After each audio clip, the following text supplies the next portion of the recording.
दोस्तों आज हम एम एस एक्सेल की 25 ट्रिक्स सीखने वाले हैं, जिसमें से पहली है आपकी खुद की एक कस्टम लिस्ट बनाना। जैसे कि अगर हमें मंथ का नाम लिखना होता है तो हम क्या करते हैं कि एक मंथ का नाम लिखते हैं और उसके बाद हम उसको सिलेक्ट करके ड्रैग कर देते हैं तो हमारा बाकी का मंथ का नाम आ जाता है। इसी तरह से कई बार ऐसी कुछ लिस्ट होती है जो हमें हमेशा रोज़ रोज़ यूज़ करनी होती है। तो आपको करना क्या है, ये मेरी एक लिस्ट है जो हमें हमेशा यूज़ करनी होती है। तो इसको मैं ऑटोमेटिक कैसे करूँगा ये बताता हूँ आपको। आपको फाइल में जाना है और फाइल में जाके आपको ऑप्शंस पर क्लिक करना है। ऑप्शंस में जो ये विंडो आएगा इसमें आपको एडवांस सिलेक्ट करना है और एडवांस में सबसे नीचे जाना है आपको एडिट कस्टम लिस्ट में। एडिट कस्टम लिस्ट में क्लिक करने के बाद आपको करना है क्लिक इस विंडो पर जो कि इंपोर्ट आपका डेटा करेगा। तो यहाँ पर जैसे मैं इस पर क्लिक करता हूँ और यहाँ से सिलेक्ट कर लिया इस लिस्ट को और फिर अगेन उसके ऊपर क्लिक किया और फिर इंपोर्ट पर क्लिक कर दिया। जैसे ही आपने इंपोर्ट पर क्लिक करेंगे आप देखेंगे ये लिस्ट यहाँ पर ऑटोमेटिक आ जाएगी और फिर आपको इसको ऐड कर देना है। ऐड करने के बाद आपको ओके कर देना है। इसके बाद आप देखेंगे आपको कभी भी इस लिस्ट की ज़रूरत होगी तो आपको लिखना है केवल स्टेट्स। स्टेट्स इसलिए क्योंकि हमने फर्स्ट जो सेल है उसमें स्टेट्स लिखा है और उसके बाद आप इसको सिलेक्ट करेंगे तो आपकी ये लिस्ट यहाँ तक कंप्लीटली आ जाएगी। केवल इसी फाइल में नहीं, आप किसी और शीट में या किसी और फाइल में भी जब आप कहीं भी लिखेंगे स्टेट्स और उसके बाद जब इसको ड्रैग करेंगे आप इस तरह से तो ये आपके नेम पूरे जहाँ तक आप चाहेंगे वहाँ तक ये नेम इस तरह से आ जाएंगे। सेकंड जो ट्रिक है वो है कि अगर हमारे पास इस तरह ईमेल आईडी हैं और हमें उनके नाम अलग अलग करने हैं तो कैसे कर सकते हैं। बहुत सिंपल है, आपको केवल एक नाम लिखना है। जैसे यहाँ पर मैं लिख दूँ रायना बक, ये हमारा नाम है पहला वाला जो आप लिस्ट में देख रहे हैं। और इसके बाद आपको इसको सिलेक्ट करना है और कंट्रोल ई प्रेस कर देना है। कंट्रोल ई होता है फ्लैश फिल के लिए। फॉर एग्जांपल यहाँ पर केवल आपको फर्स्ट नेम लिखना है तो मैंने यहाँ पर फर्स्ट नेम लिख दिया और इसके बाद सिलेक्ट करके देखिए मैंने सिलेक्ट किया और कंट्रोल ई प्रेस किया तो ये पूरा नाम आ गया। थर्ड ट्रिक में हम सीखेंगे कि अगर आप अपने वी लुकअप से सोर्स डेटा को डिलीट भी कर दें तब आपका वी लुकअप कैसे काम कर सकता है। जैसे एग्जांपल के लिए यहाँ पर मैंने वी लुकअप लगाया हुआ है इस डेटा से, जिसके बेस पर यहाँ पर मंथ के नंबर के सामने मंथ का नेम आ रहा है। लेकिन अगर मैं ये सोर्स डेटा को डिलीट कर दूँ यहाँ से तो मेरा ओरिजिनल डेटा में भी यहाँ पर से भी डेटा हट जाएगा। इसको मैं कंट्रोल जेड कर देता हूँ अभी। तो इसके लिए करेक्ट कैसे कर सकते हैं आप कि आपको करना क्या है, आपका फॉर्मूला लगाने के बाद वी लुकअप लगाने के बाद आपको रेंज सिलेक्ट करना है। वो रेंज आपने सिलेक्ट करने के बाद F9 आपको प्रेस करना है। जैसे ही आप F9 प्रेस करेंगे आप देखेंगे ये फॉर्मूला ऑटोमेटिक यहाँ पर अपडेट हो जाएगा। इसके बाद आप एंटर कर दीजिए और अपने फॉर्मूला को कॉपी करके पेस्ट कर दीजिए और फिर आप अपने सोर्स डेटा को डिलीट कर दीजिए। तब भी आपका जो वी लुकअप का फॉर्मूला है वो यहाँ पर काम करता रहेगा। फोर्थ नंबर ट्रिक है कि अगर आपको इन नंबर्स को कोई साइन देना है, डॉलर का या रुपीस का साइन देना है, तो उसके लिए आप शॉर्टकट क्या यूज कर सकते हैं, कंट्रोल और शिफ्ट के साथ अगर आप 4 बटन को प्रेस करेंगे तो आप देखेंगे कि रुपीस का साइन आ जाएगा ऑटोमेटिकली और 0.00 भी आ जाएगा। उसके बाद आपको 0.00 डिलीट करना है तो आप यहाँ से हटा सकते हैं।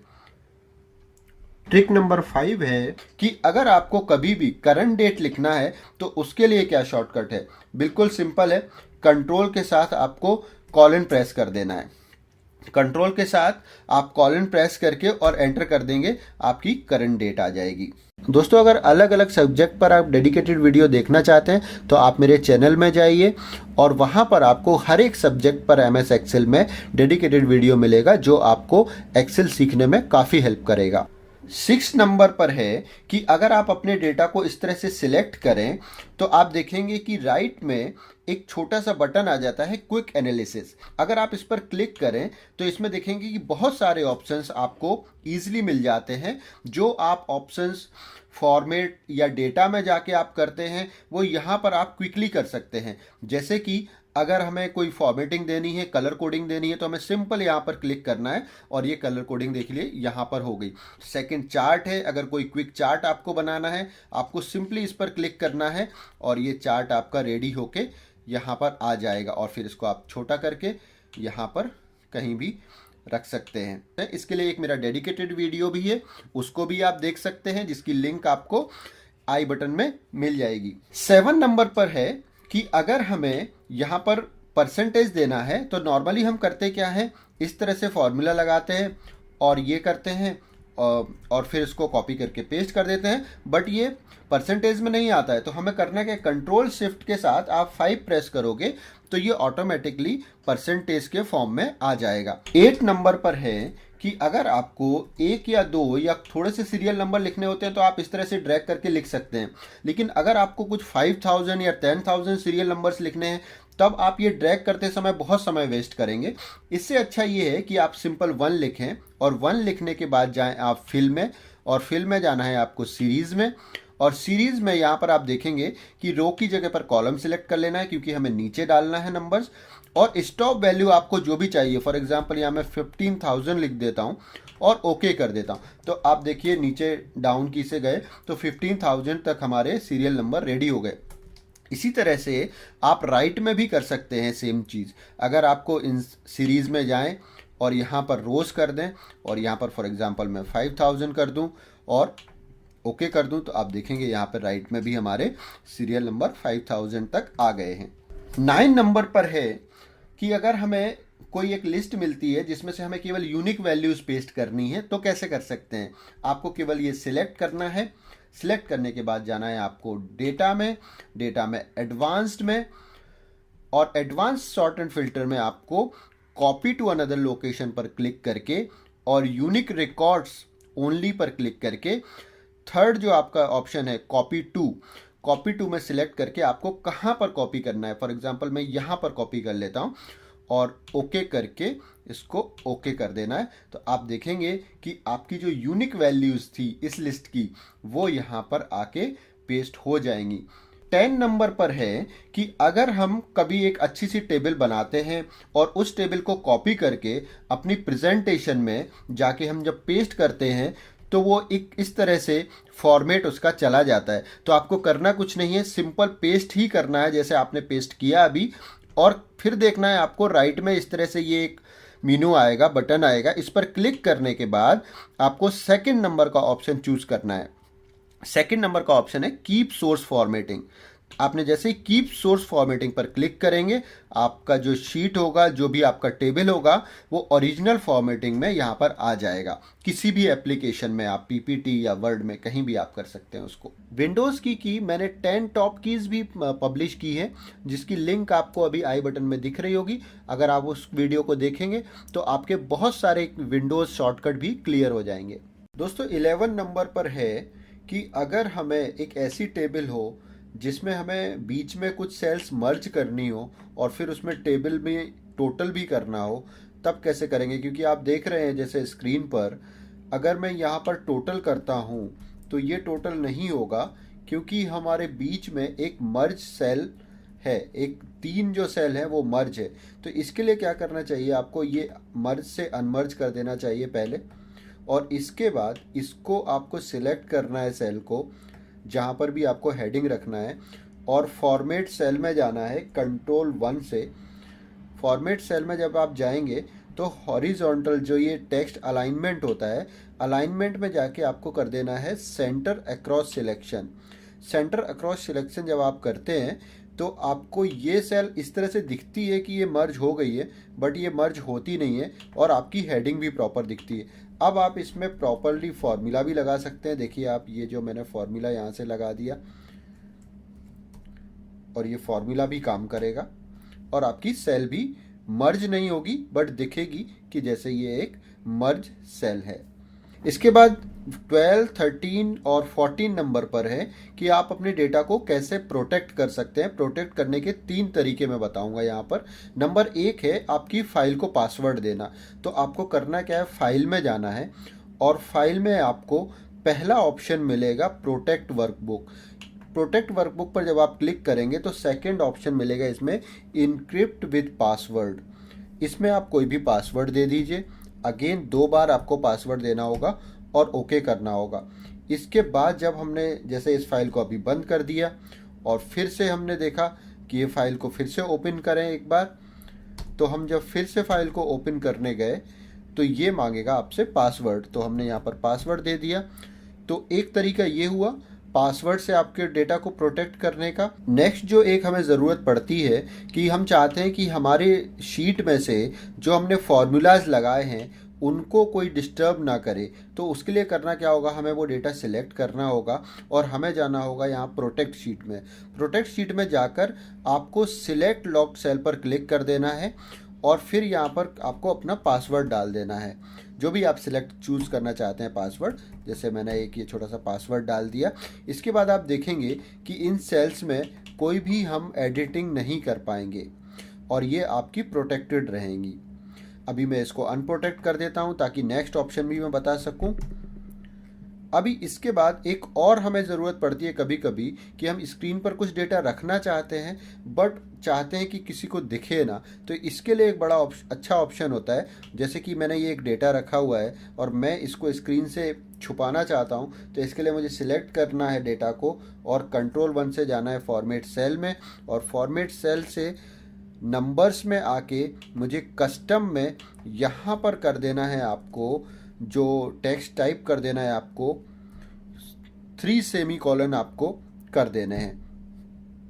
3 सेमीकोलन जैसे ही आप करेंगे और ओके करेंगे तो आप देखेंगे ये डेटा यहाँ से हिडन हो जाएगा। अब देखिए यहाँ पर जब मैं क्लिक करता हूँ तो आपको दिखेगा कि ये डेटा यहाँ पर है, बट एक्चुअली ये दिखेगा नहीं किसी को। हम यहाँ पर इस डेटा को जब ज़रूरत होगी तब हम वापस जाएंगे, Ctrl+1 से फॉर्मेट सेल में जाएंगे और इसको हम जनरल कर देंगे, तो ये हमें डेटा फिर से दिखने लगेगा। 15 नंबर की जो ट्रिक है वो बहुत ही काम में आने वाली है आपके, क्योंकि जब एक बड़ा डेटा आपके पास होता है तब आपको ये डिफ़िकल्ट हो जाता है थोड़ा चॉइस करना कि हम इसको किस तरह से पिवट बनाएं। तो आपको सोचने की ज़रूरत नहीं है, आपको सिलेक्ट करना है आपका डेटा और सिंपल जाना है आपको इंसर्ट पर और रिकमेंड पिवट टेबल पर आपको क्लिक कर देना है। रिकमेंड पिवट टेबल पर आप क्लिक करेंगे तो आपको इस तरह से बहुत सारे ऑप्शंस मिल जाएंगे कि आप अपने डेटा से किस किस तरह की पिवट टेबल बना सकते हैं और फिर उनमें से आप कोई भी एक टेबल चूज़ करके सिंपली आपको ओके करना है और सेकंड्स के अंदर आपकी ये पिवट टेबल रेडी हो जाती है। और इसमें फिर आपको अगर कुछ और चेंजेस करने हैं तो आप इस तरह से एडिशन या डिलीशन कर सकते हैं। पिवट टेबल के लिए मेरा एक डेडिकेटेड वीडियो भी है, आप ऊपर लिंक पर क्लिक करके वो वीडियो भी देख सकते हैं। नेक्स्ट जो ट्रिक है उसमें हम मालूम करेंगे कि आप अपने डेटा में कहाँ कहाँ अपने फॉर्मूलाज लगाए भी हैं कि नहीं, वो चेक करने के लिए आपको क्या करना है, सिंपली आपके डेटा को सिलेक्ट करना है और कंट्रोल के साथ ये टिल्ड की को आपको प्रेस करना है। टिल्ड की होता है टैब और एस्केप की के बीच में। तो जैसे ही आप इसको प्रेस करेंगे आप देखेंगे कि जहाँ जहाँ पर फॉर्मूलाज, देखिए यहाँ पर फॉर्मूलाज लगे हैं, ये सारे फॉर्मूलाज हमको दिखने लगे और यहाँ पर दिखने लगे। इसमें होता क्या है कि आपसे कोई भी फॉर्मूलाज लगाने मिस नहीं होता है, तो आप इसको हमेशा यूज़ करें। सिलेक्ट करें डेटा को और कंट्रोल के साथ टिल्ड की को प्रेस करें तो वो फॉर्मूला सारे दिखने लगेंगे और जब वापस आपको सेम कंडीशन में लाना है तो फिर से सेम की आपको प्रेस कर देना है। फॉर एग्जाम्पल इस टेबल में से मुझे फाइनेंस के नंबर फिल्टर करने हैं। आप उसी वर्ड पर क्लिक करें, राइट क्लिक करें और आप जाएं फिल्टर में और फिल्टर में क्लिक करें आप filter by selected cell value.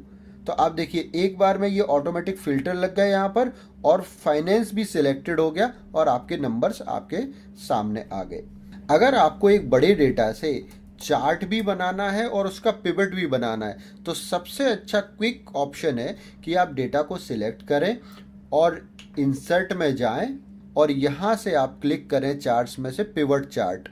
Pivot chart पर क्लिक करके आप जैसे ही इसको ओके करेंगे आप देखेंगे कि यहाँ पर आप जैसे ही एक पिवट बनाएंगे आपका चार्ट ऑटोमेटिकली क्रिएट होता जाएगा।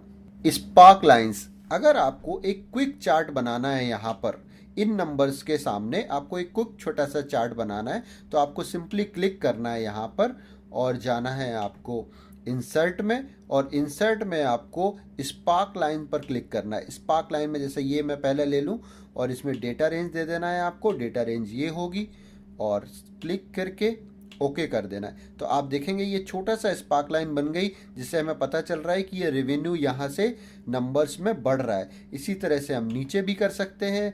अगेन हमें यही करना है और स्पार्क लाइन पर क्लिक करना है, इंसर्ट में रेंज देना है और क्लिक करके ओके कर देना है। तो आप देखेंगे यहाँ पर क्योंकि रेवेन्यू कम हो रहा है तो ये इंडिकेट कर रहा है स्पार्क लाइन कि यहाँ पर रेवेन्यू कम हो रहा है। कभी कभी हम कॉपी पेस्ट में बहुत टाइम वेस्ट करते हैं।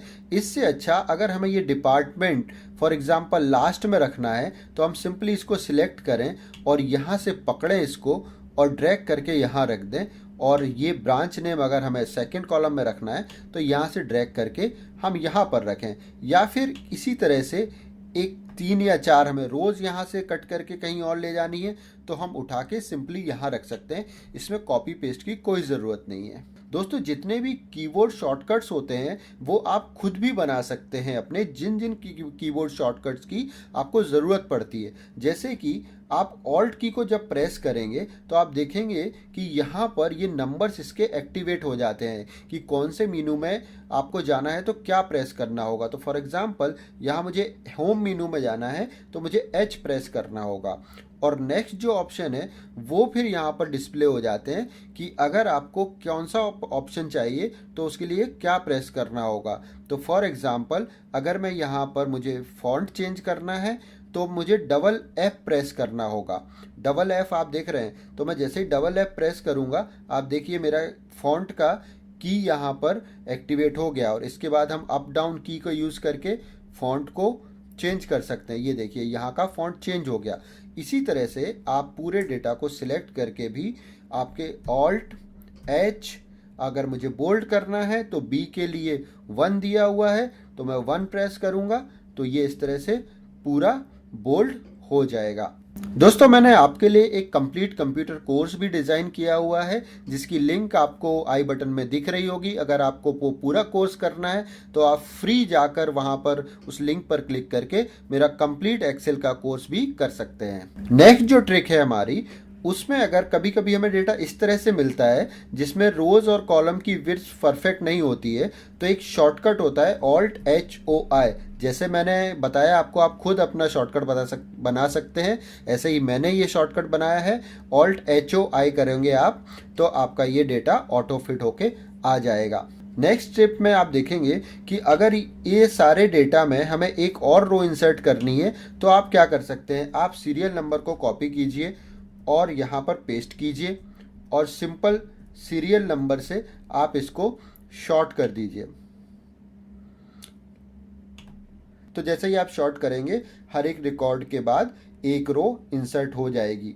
और अगर आप चाहते हैं कि आपको कोई ऐसा डेटा मिला है जिसमें एक एक रो दी हुई है बट आपको वो डिलीट करना है तो आपको सिंपली सिलेक्ट करना है कोई भी एक कॉलम को, कंट्रोल G पर क्लिक करना है और स्पेशल में जाने के बाद आपको ब्लैंक सिलेक्ट करना है, ब्लैंक पर ओके करना है और ऑल्ट EDR क्लिक आप करेंगे कीबोर्ड से, ऑल्ट EDR तो ये आ जाएगा इस तरह से, और आप एंटर करेंगे तो वो ब्लैंक सेल्स भी डिलीट हो जाएंगे, ब्लैंक रोज सारे डिलीट हो जाएंगे।